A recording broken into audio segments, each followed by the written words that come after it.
everyone, this is lesson 3.5, Slavery in the Constitution. I want you to go ahead and set up your notebooks. The title for this lesson is 3.5, Slavery in the Constitution.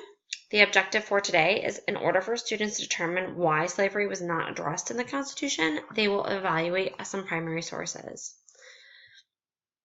On the left-hand side of your notebook, you want to write down grievances in the Declaration of Independence, slavery in the Declaration of Independence, slavery in the Constitution, 1876 and 1887. I'm going to start off by focusing on the slavery in the Declaration of Independence before moving on to slavery in the Constitution. Grievance. The word grievance means a complaint or protest or unjust treatment. Grievances in the Declaration of Independence were complaints against the king that had been inspired by Thomas Paine's common sense. So when Jefferson wrote the Declaration of Independence, he added a list of grievances for the king, and these grievances had in fact been inspired by Thomas Paine. In the original version of the Declaration of Independence, slavery was in there.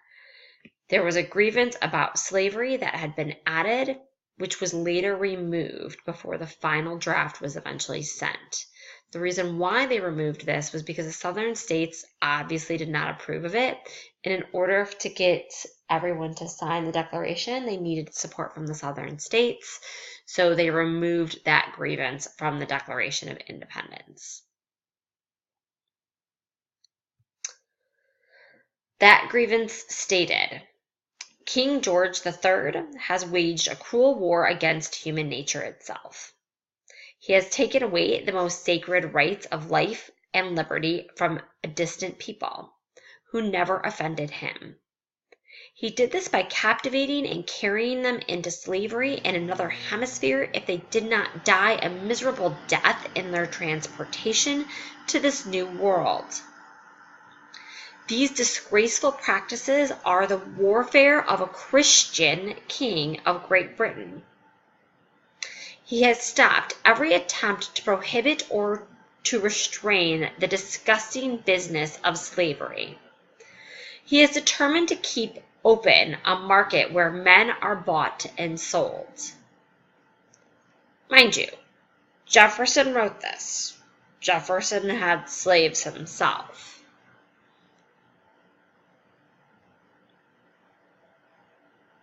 Oh, sorry.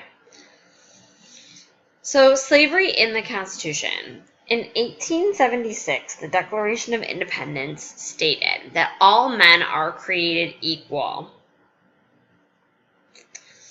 Then later, not even or just over 10 years later, when the U.S. Constitution was written,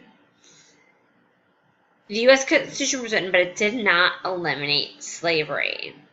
And the question that you're going to look into today is why? Why was that? If they were insistent on saying men were created equal, we knew Jefferson had that comment.